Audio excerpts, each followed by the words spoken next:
Welcome to the Midrash Says Out Loud. This week we will be learning the Midrash Parasha, Toldot.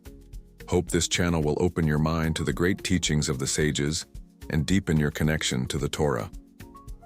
Before we begin, we invite you, turn on captions, settle in for the drive, or sit in your comfortable chair and relax as you listen to what the Midrash says. Out loud, Toldot Rebekah gives birth to Jacob and Esau. Rebekah had been married to Isaac for 20 years, yet she was still childless. Why did Hashem withhold children from her? The following explanation gives us insight into this matter. When I was once traveling around, someone addressed the following question to me. Rabbi, why is it that so many Jewish couples are childless? My son, I answered him, Hashem loves them dearly and purifies them so that they should intensify their tefillot. He therefore lets them wait for children. You may learn this from the examples of our forefathers. Abraham and Sarah had to wait for Isaac for 75 years and constantly prayed until he was born. Rebekah prayed for 20 years until she was given a child. Rachel was barren, praying for children 7 years until she was given a son. She had to wait 7 more years for her second son. Hannah was barren for 19 years until she gave birth to Samuel. After 20 years, Isaac and Rebekah visited Har Hamoriah, the very same place where Abraham had tied up Isaac and prepared him to be slaughtered. Both Isaac and Rebekah prayed, and Isaac offered a sacrifice. Isaac prayed, "Let the children you will give me be born by this righteous woman." Rebekah prayed, "Let the children you will give me be from this tzaddik." Isaac's tefillah was answered, and Rebekah became pregnant. Her pregnancy was unusual. She found the pains to be so excessive that she could hardly endure them. She felt as if two forces were battling in her womb, attempting to kill each other. Whenever she passed a Beit HaKnesset or Beit HaMidrash, there was a jerk and inward motion in that direction. When she came across a temple of idol worship, there was another motion towards it. Even though Jacob and Esau, unborn in Rebekah's womb, did not yet possess minds of their own, their natural inclinations already manifested themselves before birth. Puzzled, Rebekah inquired of the other women, "Did you ever experience anything like this in your pregnancies?" "No," they replied. "My pains are so great," Rebekah complained, "that I wish I had never become pregnant, even if I were destined to give birth to the 12 tribes who will be the founders of the Jewish nation. It would not be worthwhile to suffer so." As a result of her complaints, she lost the privilege of bearing the 12 tribes who were born by Jacob's wives instead. Rebekah decided to visit the Beit HaMidrash of Shem to inquire through him of Hashem how this pregnancy would end. She also wanted to ask of him to implore Hashem to have mercy on her. Shem received a prophecy from Hashem concerning Rebekah. He relayed to her the divine message, "Hashem says that you are carrying twins. He has told me to reveal to you secrets of future history which you are not to communicate further to any other person. You will become the mother of 2 great nations. You carry both together. Yet once they are born, even the entire world will be too small to contain them together in peace. How then can you expect them to coexist peacefully in your womb? Both nations will strive towards different goals. One will be proud of its Torah, while the other will pride itself on its wealth. Both nations will produce emperors, King Shlomo, who will build the Beit HaMikdash, and the other Hadrian, who will destroy it. From one nation will descend the Jewish sage and leader Rabbi Yehuda Hanasi, and from the other, the emperor Antoninus. Shem prophesied further, "The 2 nations you will bear will not become great simultaneously. The rise of one will depend on the downfall of the other. They will continue to wrestle until the time of Mashiach. But in the end, the older will serve the younger." When Rebekah's pregnancy came to an end, she gave birth to twins. The first of the twins was an unusual infant. He did not look like a newborn baby because he emerged hairy, bearded, and with a mouthful of teeth. They named him Esau, meaning the ready-made one, since he was born with fully developed hair like a grown-up. The name Esau, in this case, is derived from the root asamed. Furthermore, the name Esau denotes the one full of hair, as the field is full of grass. Esau's complexion was ruddy. He seemed to possess the temperament of a murderer. Yet even if a person is born with a hot temper, as was Esau, He should employ this tendency in Hashem's service to protect the weak and fight the wicked. The ability to do so is illustrated by the actions of King David. Hashem sent the prophet Samuel to anoint one of Jesse's sons as king. Jesse introduced all his sons to the prophet, but Hashem informed Samuel that he had chosen none of them as king of Israel. Finally, Jesse called David from the sheep, and Hashem commanded Samuel, "Arise and anoint him. This is the king who was chosen for Israel." When Samuel looked at David, he was afraid, thinking, "His complexion is ruddy like that of Esau. He must be a murderer." "David is different," Hashem assured Samuel. "David will only kill with the approval of the Sanhedrin." David subdued his passions, utilizing all his inborn traits positively in the service of Hashem. Esau, on the other hand, used his natural inclinations for evil purposes. As soon as Esau was born, he tried to prevent Jacob from coming into the world by destroying his mother's womb. But Jacob firmly held on to Esau's heel and emerged after him.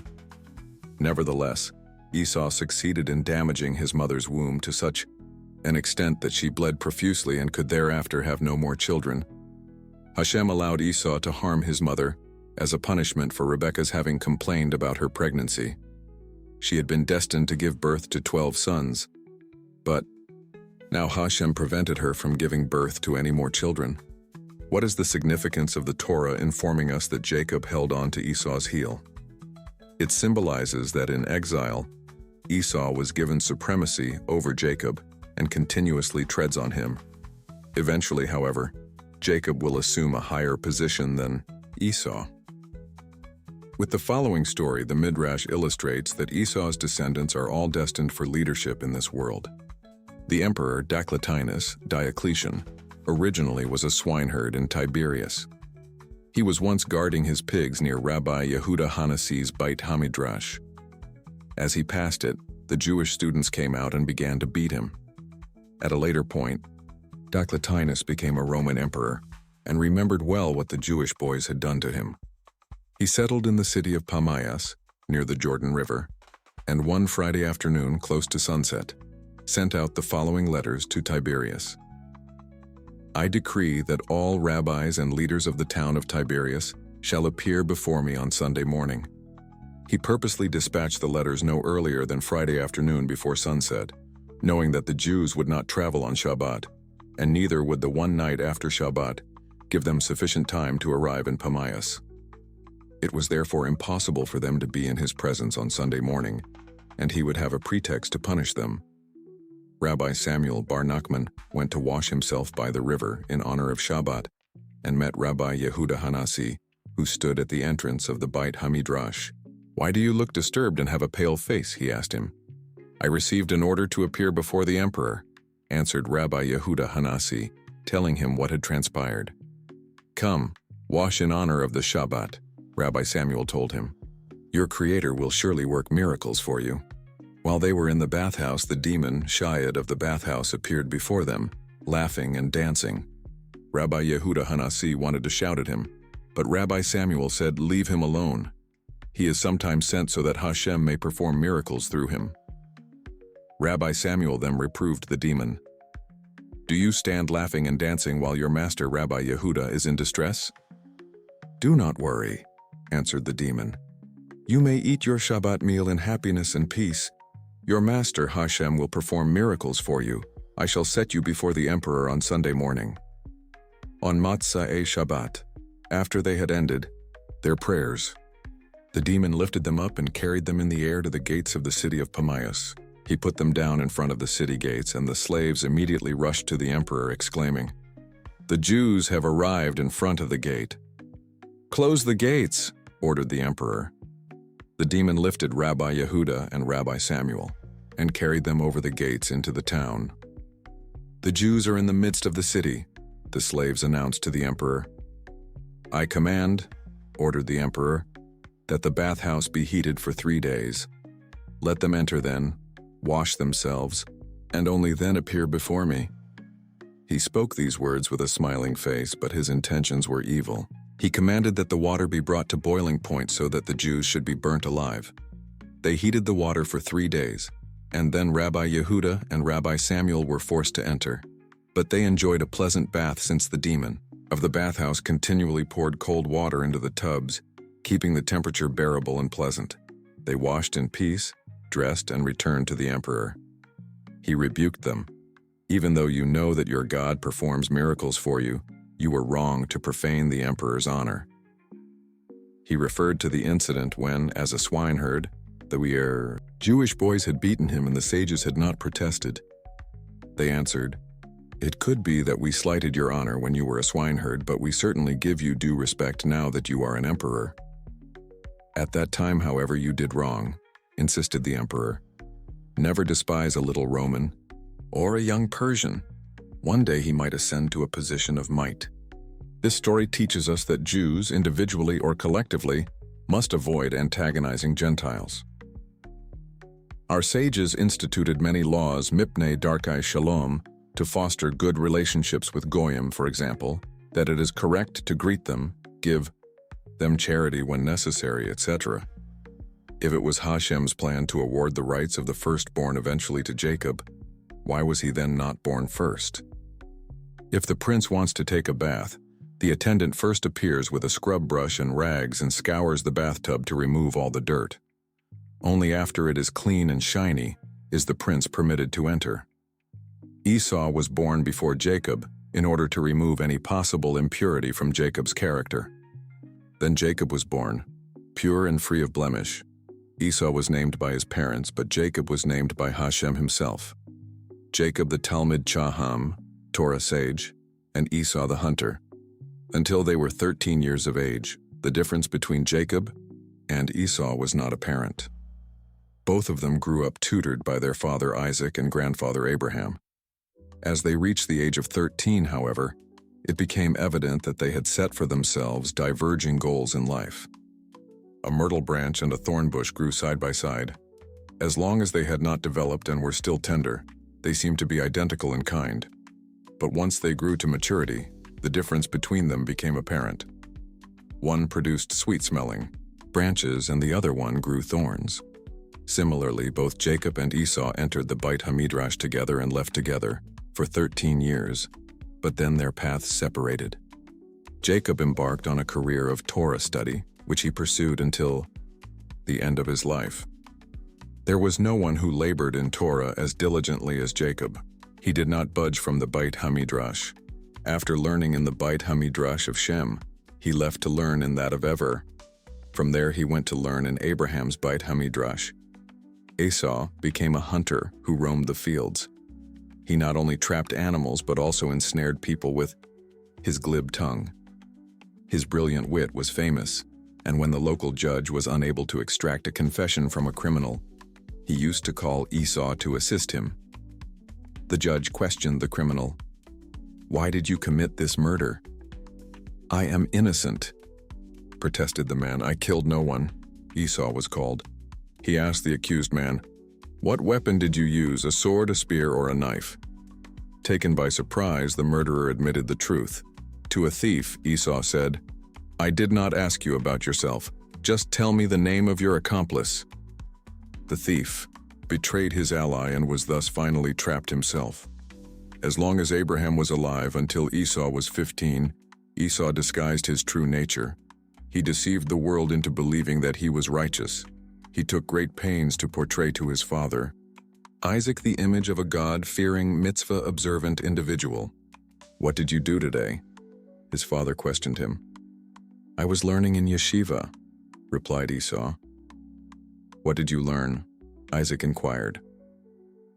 Esau remembered something he had heard when he passed the house of learning and mentioned the subject.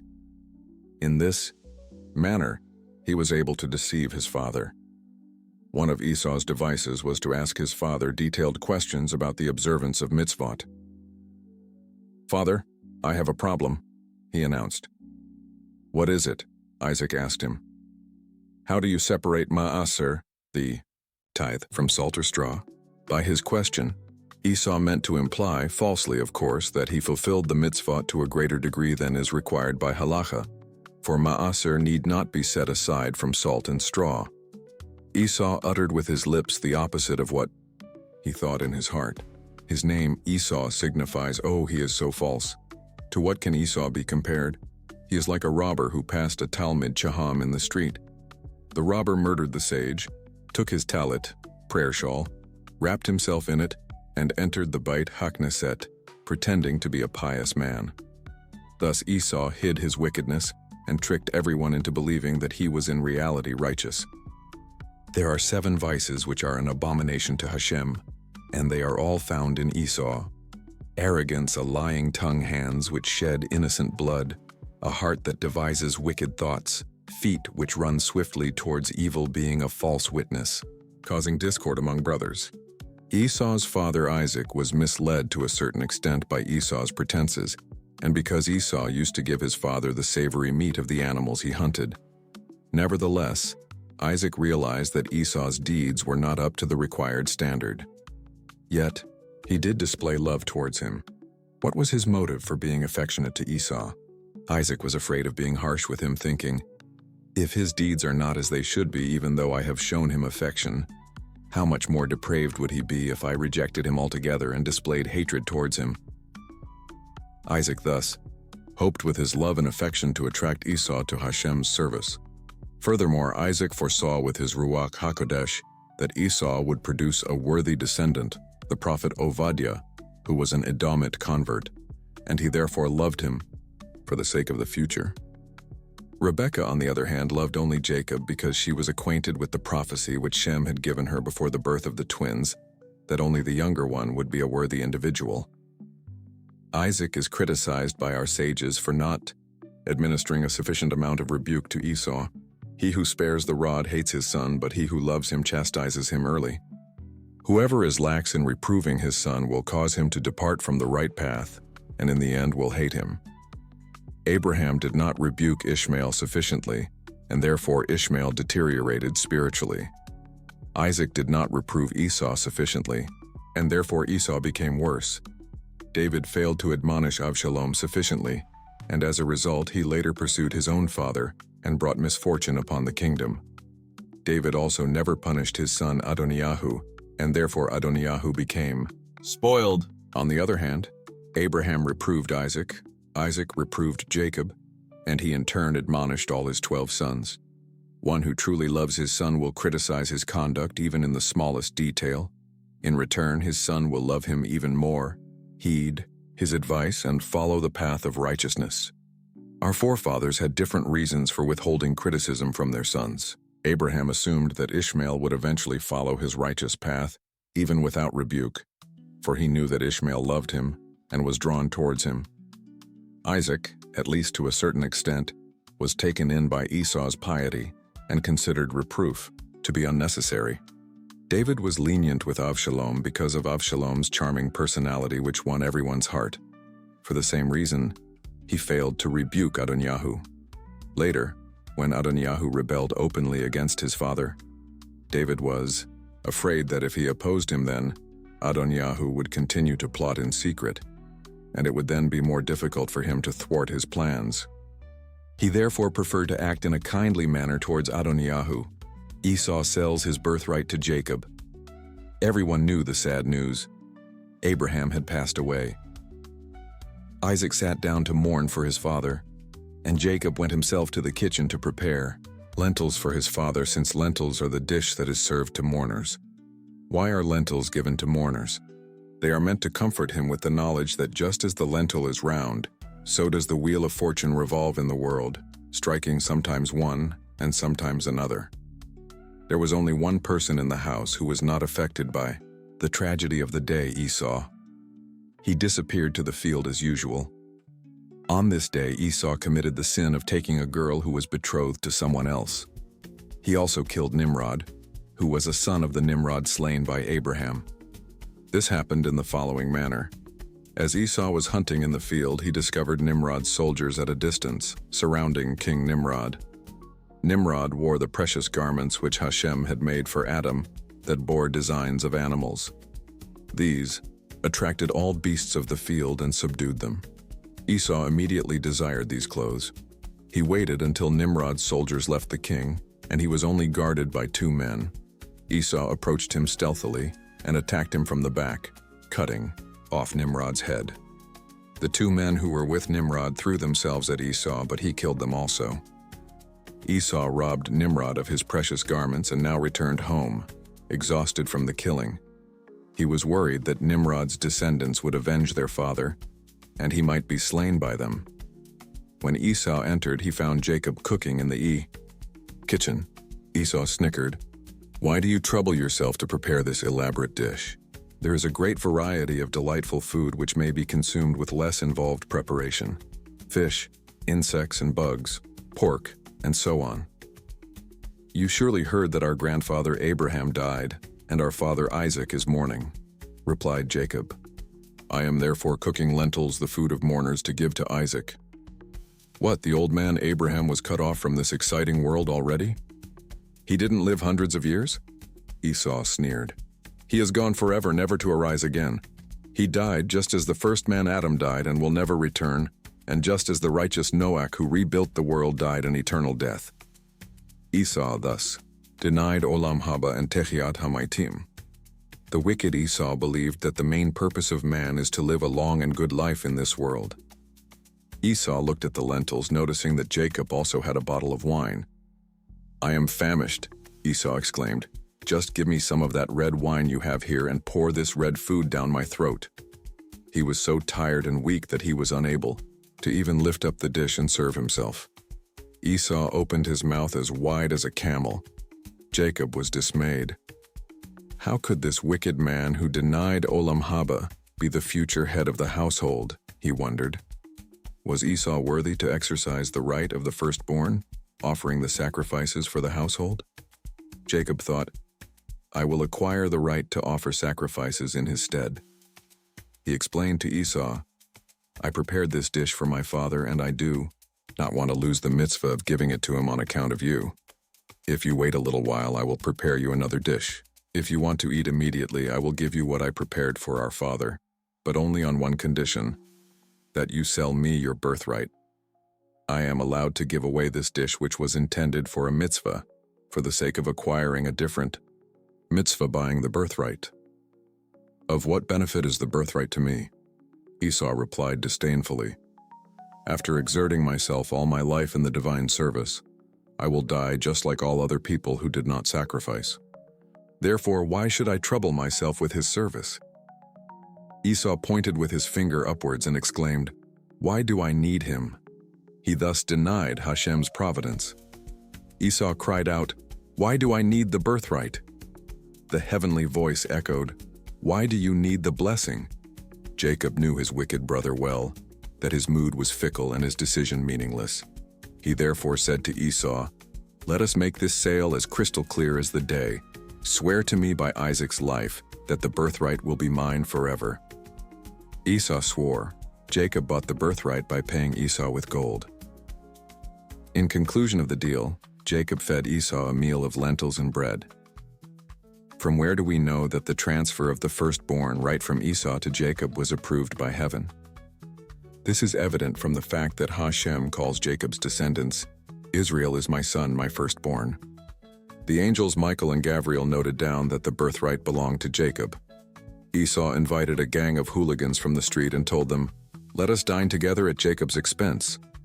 They ate and drank and mocked Jacob, to whom Esau had sold a birthright which, in their eyes, was worthless. At the time of the sale, Esau laughed at Jacob's naivete.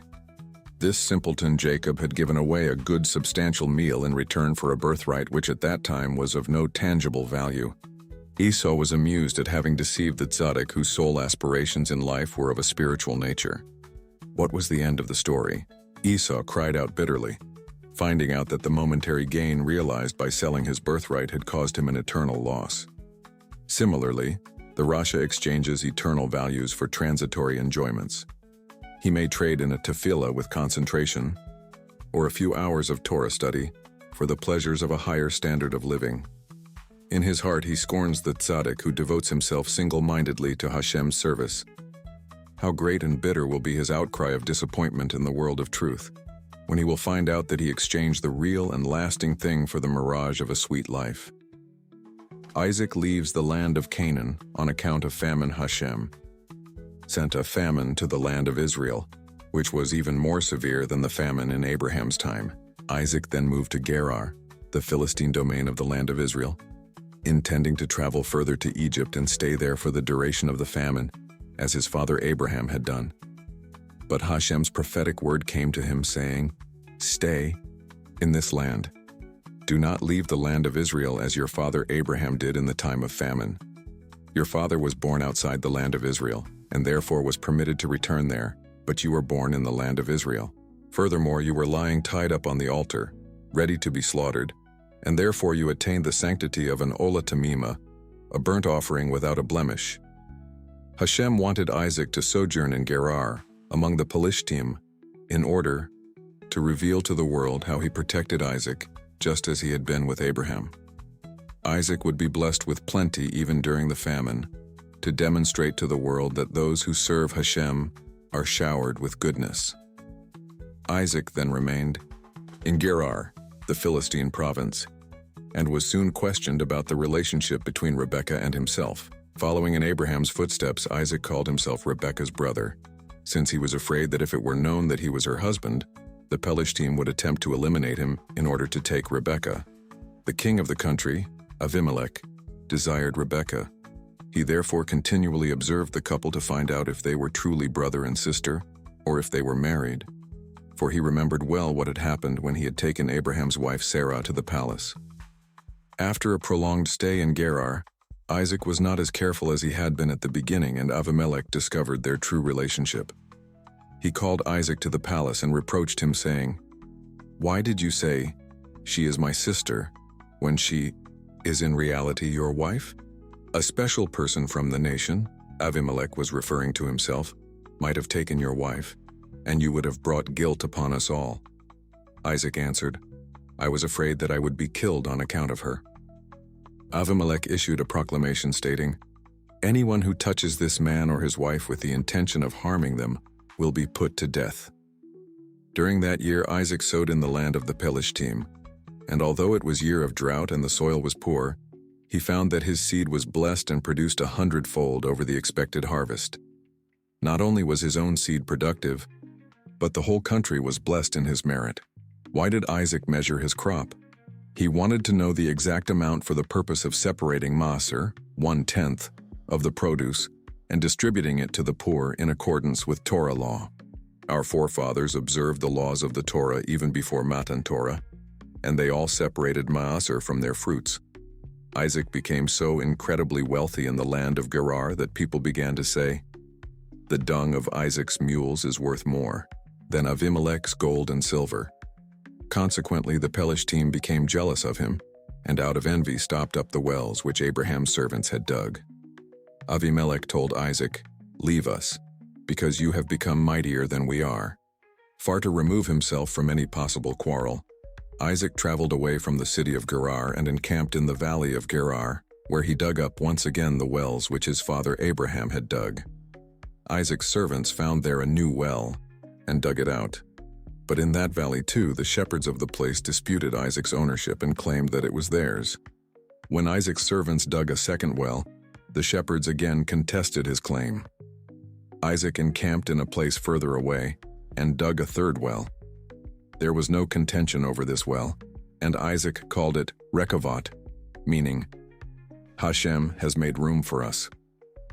How many wells did Isaac dig altogether? He dug 5 wells corresponding to the 5 books of the Torah. The well which Abraham called Ishek corresponds to Sefer Bereshit. The well which Abraham called Sitna corresponds to Sefer Shemot.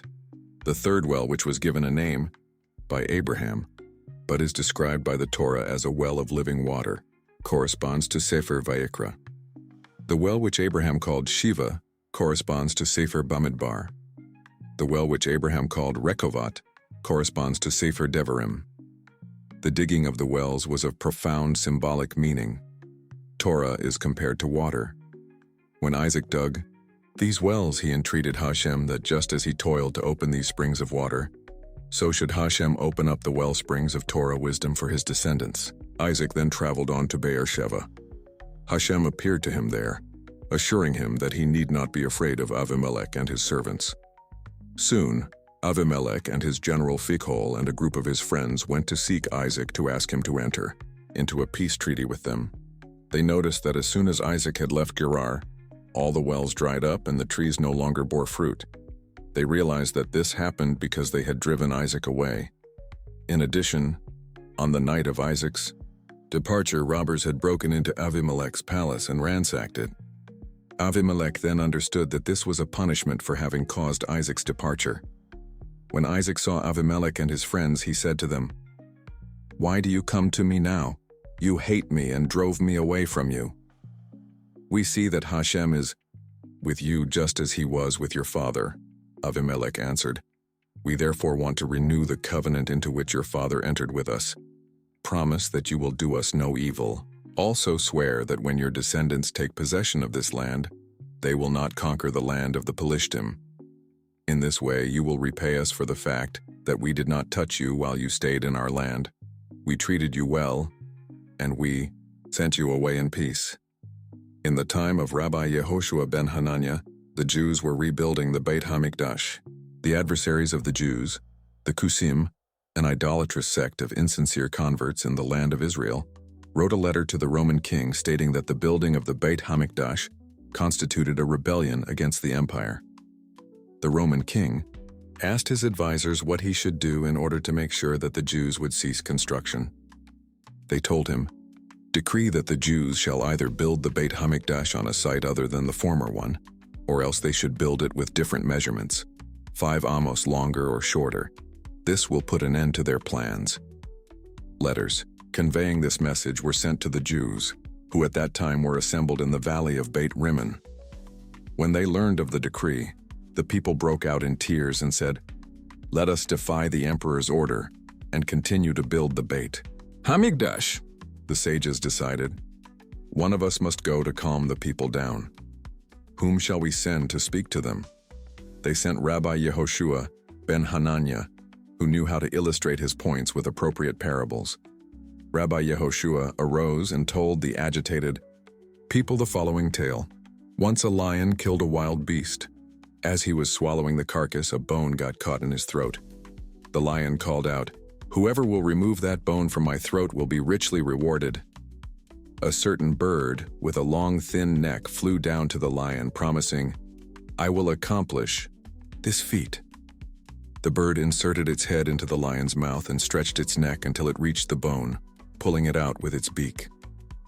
"Now give me my reward," demanded the bird. "Isn't it sufficient reward for you to be able to congratulate yourself for escaping alive from a lion's mouth?" asked the lion. "Thus," concluded Rabbi Hananiah, "we are lucky that the emperor did not issue a decree to harm us, but left us alone. Instead, let us not commit any actions that will persuade the Romans to wage war against us." Similarly, Avimelech informed Isaac that he could consider himself lucky for having left the Pelishtim unharmed. The good that they had done to Isaac, in Avimelech's opinion, was that they permitted him to leave their country alive. Isaac agreed to renew the covenant that Abraham had made with Avimelech.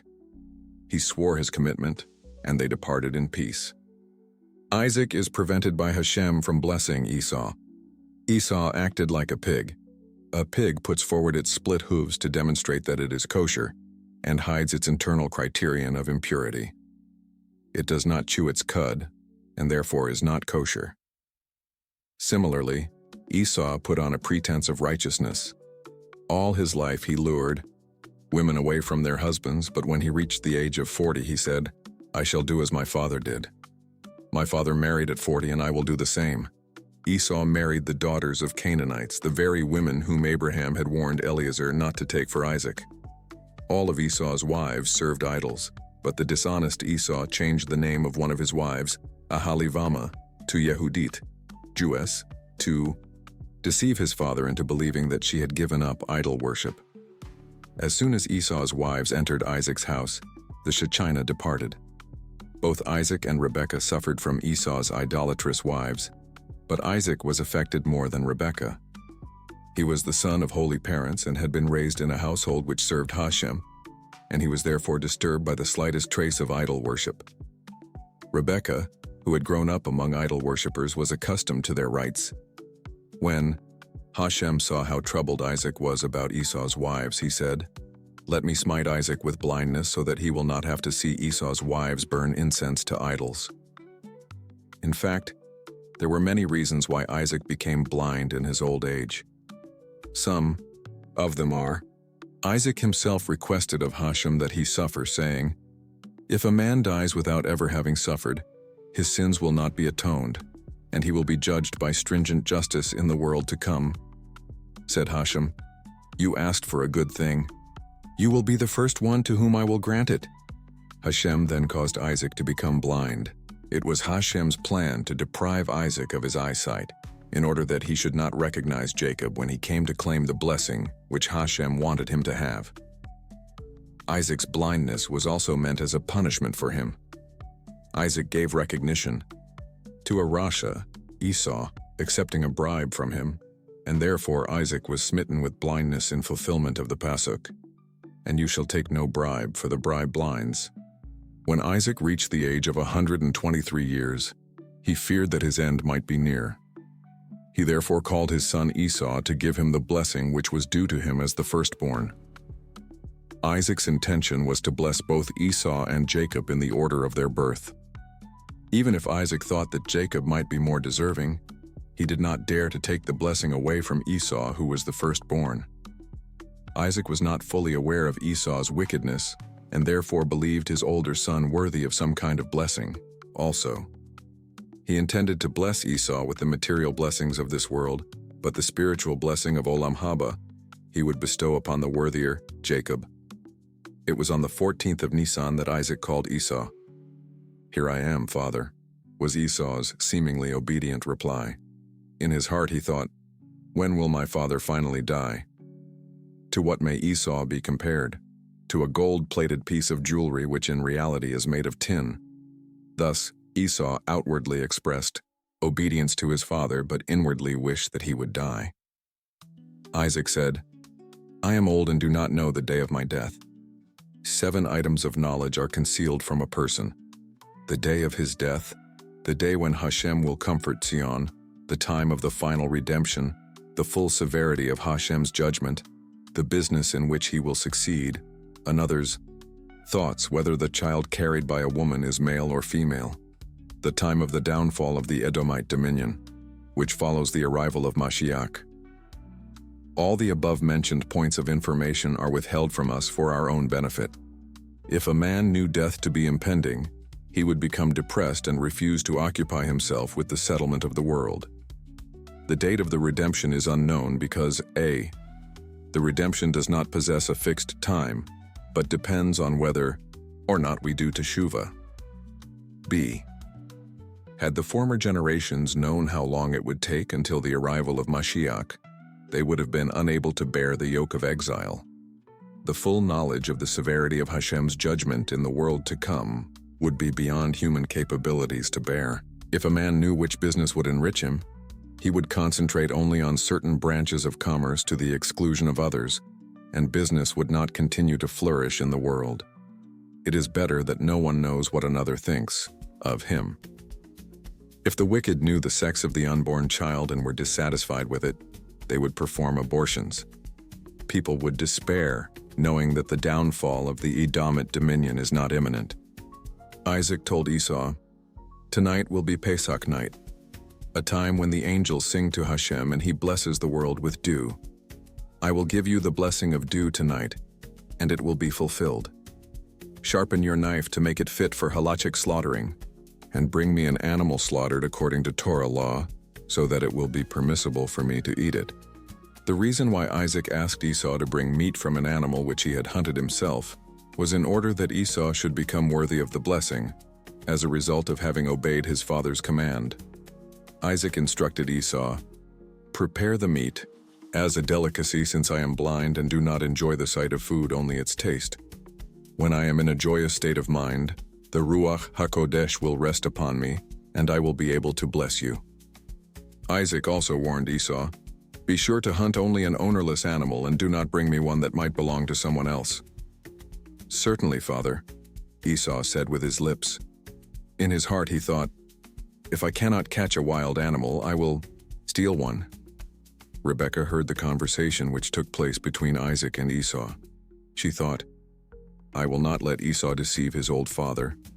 If he does, Isaac will be called one who justifies a wicked one for a bribe, who is then also abhorred by Hashem. Rebekah took full responsibility for her actions because she knew that her older son was unworthy. She had been informed that in the future, the older would serve the younger. She called Jacob and commanded him, Bring me 2 kid goats for your father, one for his meal and one to commemorate the Pesach offering consumed after the meal. If you have no kid goats of your own, you may take 2 that belong to me. I have kid goats of my own, for Isaac promised in my marriage contract to give me 2 kid goats daily. I will cook them, and you may then serve them to your father, pretending that you are Esau. How can I do that? Jacob protested. Esau is hairy while I am smooth-skinned. If my father will feel me and find out the truth, he will consider me an impostor. As a result, he will curse me and not even award me the one blessing he had in mind to bestow upon me after blessing Esau. Do not fear, answered Rebekah. Even if he should discover the deceit, he will blame it on me. He will call me in, and I will then reveal to him that you are a tzaddik, and Esau is a rasha. Jacob obeyed, weeping and unwilling, bringing his mother the 2 kid goats she had requested. Rebekah prepared them the way Isaac liked, and then gave Jacob Esau's special garments which he usually wore for hunting. But by Hashem's special providence had left home on this day. These were Adam's heavenly garments which Esau had taken from Nimrod. Although Esau had many wives, he did not leave these garments in the care of any one of them. Esau knew his wives and did not trust them, preferring that his mother, whom he knew to be honest, should store them for him. Shimon ben Gamliel said, All my life I exerted myself to fulfill the mitzvah of serving my father, but I did not attain 100th degree of the honor which Esau accorded his father. Whenever I served my father, I used to wear stained clothes, and before I left the house I changed my garments to appear presentable in public. Esau, however, dressed in royal garments before serving his father because he said, It is not befitting my father's honor that I should serve him in anything less than royal garments. No one in the world honored his father as much as Esau did. Esau honored his father for entirely selfish reasons. He wanted to gain favor in Isaac's eyes to ensure that Isaac would not expel him and make his younger brother heir instead of him, as Abraham had driven out Ishmael and appointed Isaac his successor. We may be sure that Esau had ulterior motives, because he only honored his father, but not his mother. He wished in his heart that his father would soon die. Rebekah, in wise precaution, wrapped goatskins around Jacob's neck and hands. She gave him the food she had prepared for Isaac, accompanied him to the door and said, So far I have accompanied you. From now on may your Creator assist you. As soon as Jacob entered, the room was filled with the heavenly scent of Gan Eden. Since the wearer of Adam's precious garments was a tzaddik, the garments diffused their original scent of Gan Eden. Isaac wondered and asked, Who are you, my son?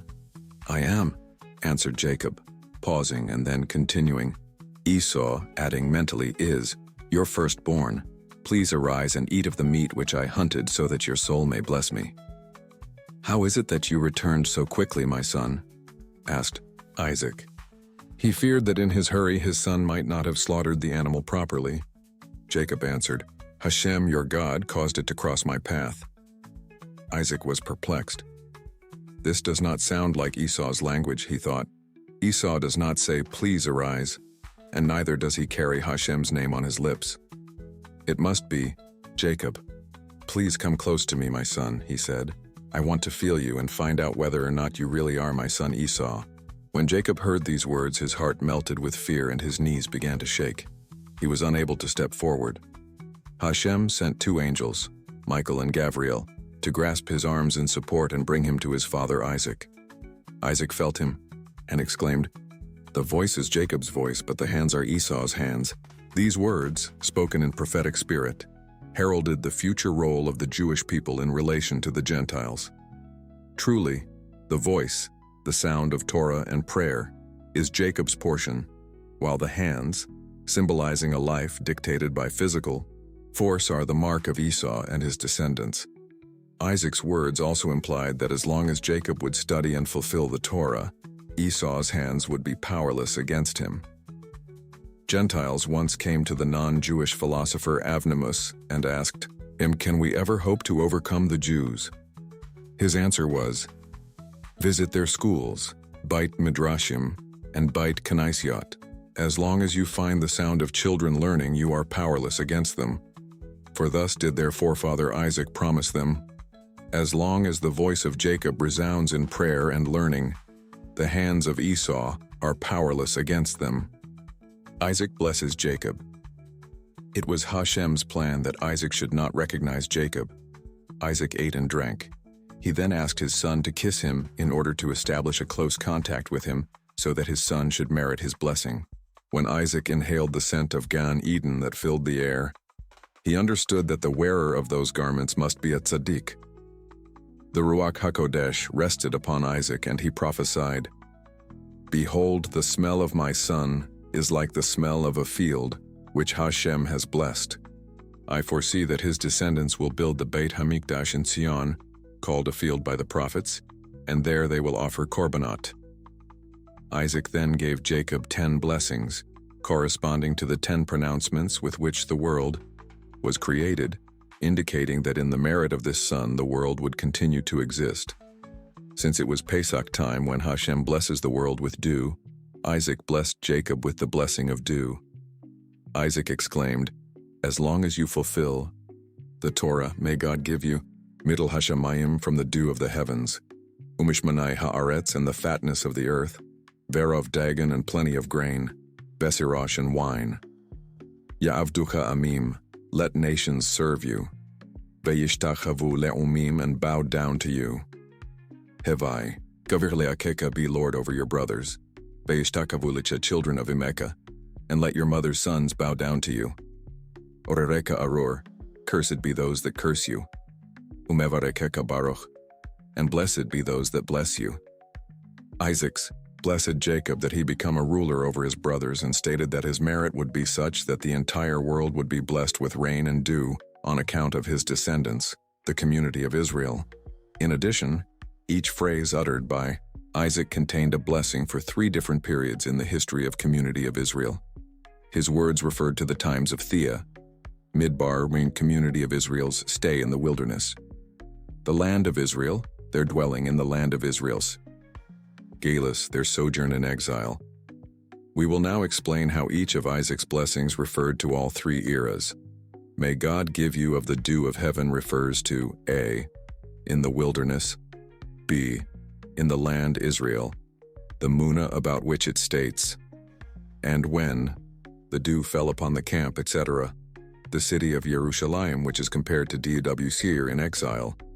In addition, Isaac's above words also contained a prophecy for Mashiach's time, the Torah which accompanies them there and is likened to dew, the dew, with which Hashem will in the future revive the dead.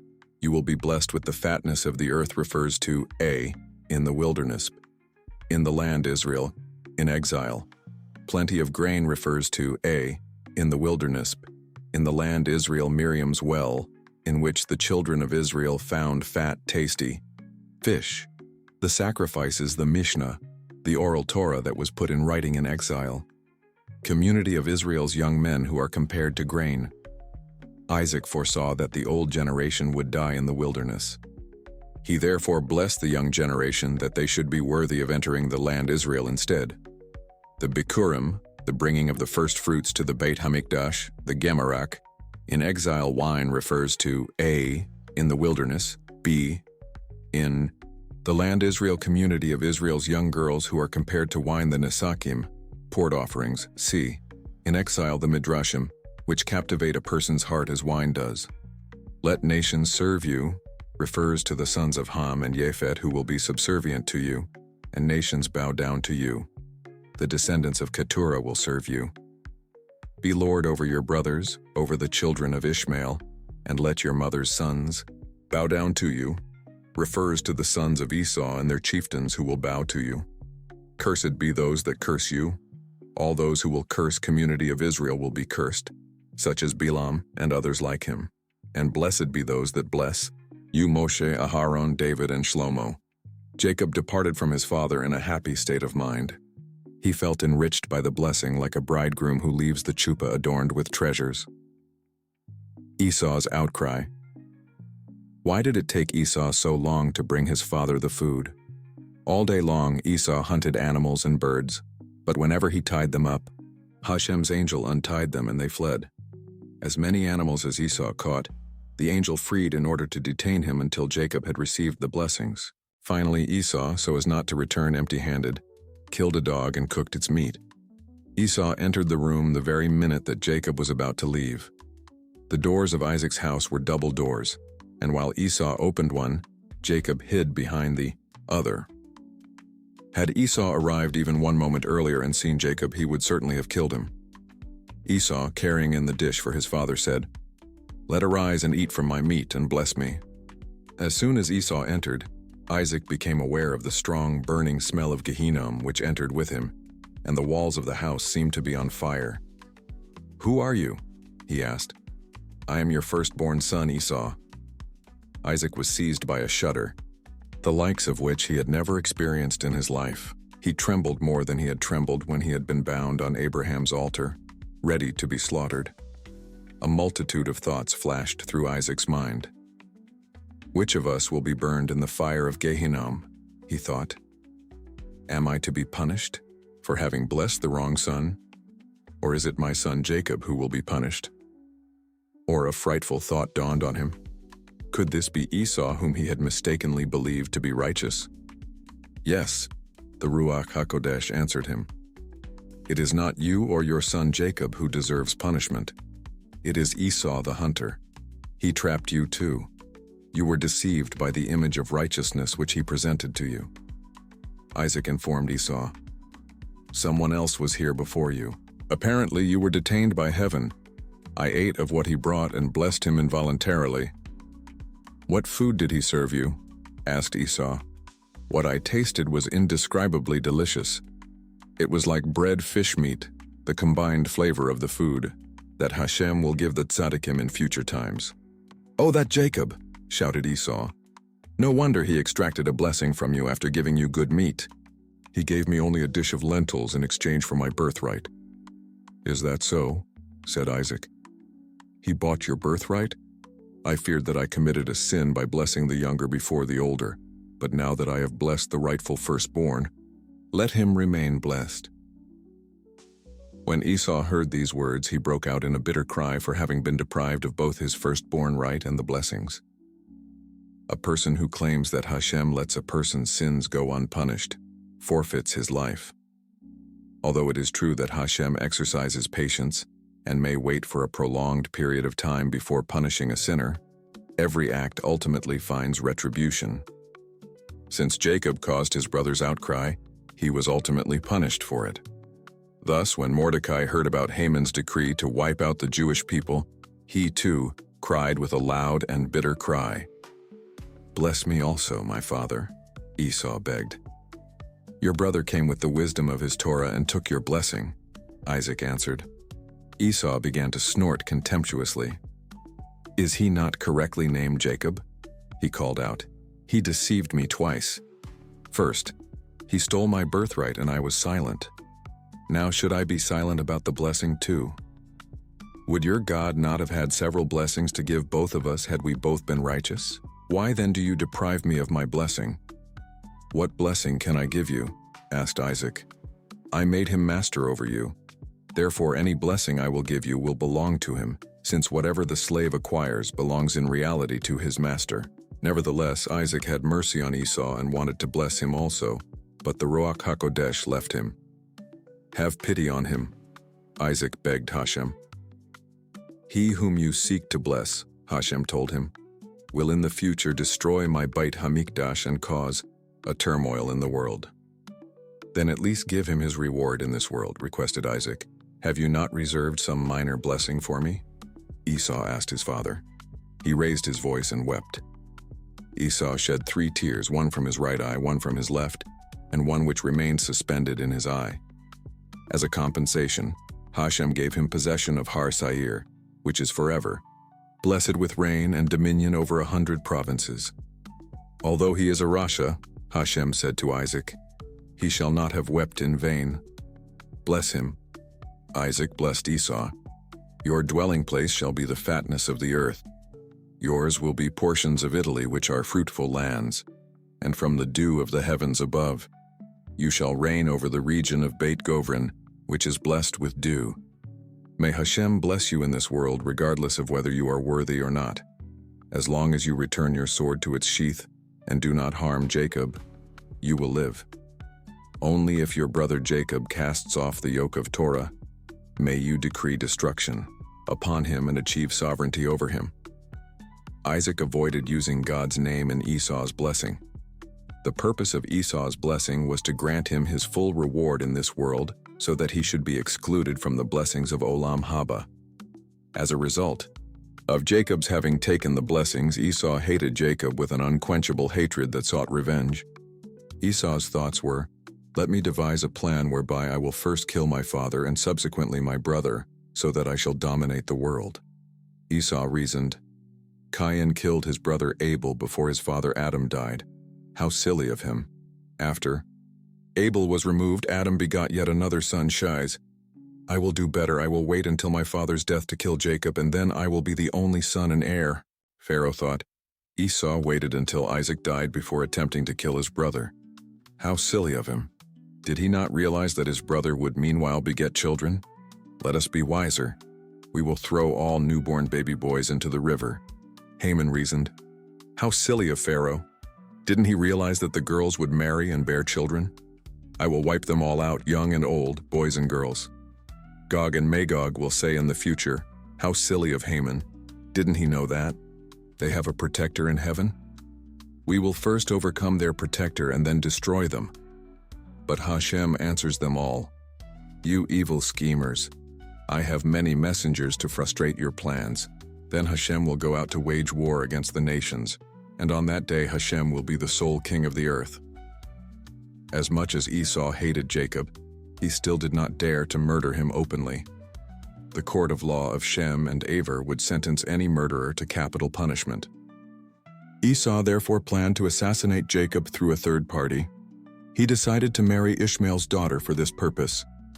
He would arouse his new father-in-law Ishmael's anger against Jacob by reminding him of how Ishmael's younger brother had usurped his place as Jacob was now doing to Esau. I will kindle Ishmael's anger against Jacob, Esau reasoned, until Ishmael eventually will murder him. Subsequently, I will be entitled to kill Ishmael as the avenger of my brother's blood. Thus I will become the heir of both families. At the moment when Esau was brewing these murderous plans, he passed the Beit HaMidrash of Shem. Shem stepped out and called to him, You Rasha who devises sinister schemes. Astonished, Esau asked, How do you know my thoughts? Hashem revealed them to me, Shem replied. Esau married Machlas, the daughter of Ishmael, in addition to his former wives. But his plan to have Ishmael slay Jacob never became reality. Ishmael died as soon as Esau became engaged to his daughter, even before they were married. Rebekah knew of Esau's evil plans against Jacob through a divine prophecy. She thought it advisable that Jacob leave the country for a while. She called Jacob and told him, The wicked Esau will find comfort in only one thing, your death. In his eyes you are a dead man already. In order that you may continue to live, then listen to me as you did when you acquired the blessings. Flee to my family in Paddan Aram, to Bethuel's house. Stay there until your brother's wrath abates. Then I will call you back. Rebekah in her righteousness thought that Esau's anger would surely be appeased in a while, but in truth Esau never ceased to pursue Jacob. Jacob answered, I will only leave with my father's consent. Rebekah then said to Isaac, I am disgusted with the daughters of the Canaanim. If Jacob should marry a Canaanite girl, of what good is life to me? Isaac agreed.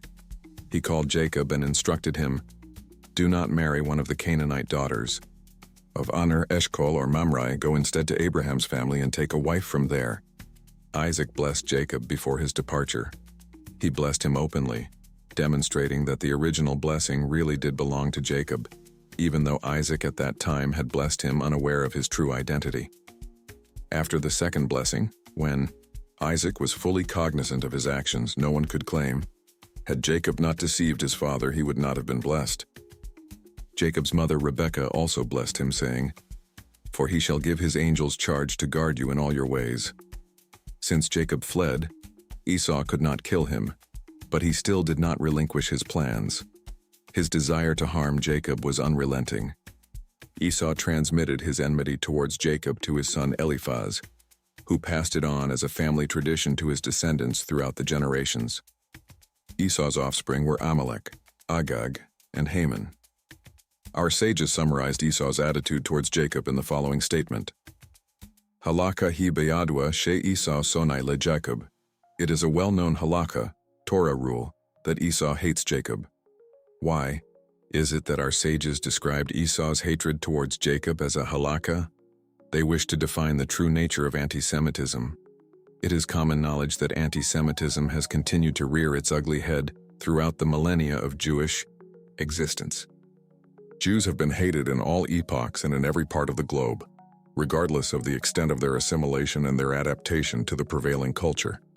They have been harassed by nations in every country, no matter to which class of society they belong, what trade or profession they engage in, or whether they are wealthy or poor. What is the root cause for this incomprehensible situation? The Gentile hatred of the Jewish people does not fit into the framework of any sociological or other scientific theory. Its origin can only be explained by the divine principles laid down in the Torah. It was prophesied to Rebekah that the twins she carried could not coexist, but that one would have to be subordinate to the other. If Jacob would fulfill his goal in life through study and faithfulness to the Torah, then Esau would be subjugated to him. But should Jacob fail in his life's mission, then Esau's latent hostility would demonstrate itself in active anti-Semitism, reminding Jacob of his true goal in life. Thus, anti-Semitism bears the character of a halakha, an unalterable fact that is intrinsically rooted in the divine plan of the world. Our history proves that whenever community of Israel was loyal to Hashem, Esau was powerless. Thus, lack of adherence to Torah and anti-Semitism have a cause and effect relationship. There is only one effective method of controlling anti-Semitism: intensified Torah study. Thank you for joining this week's journey through the Midrash. If you enjoyed this story, don't keep it to yourself. Share this channel with someone. Please hit the like, share, and subscribe button for the next story. See you next week on the Midrash Says Out Loud.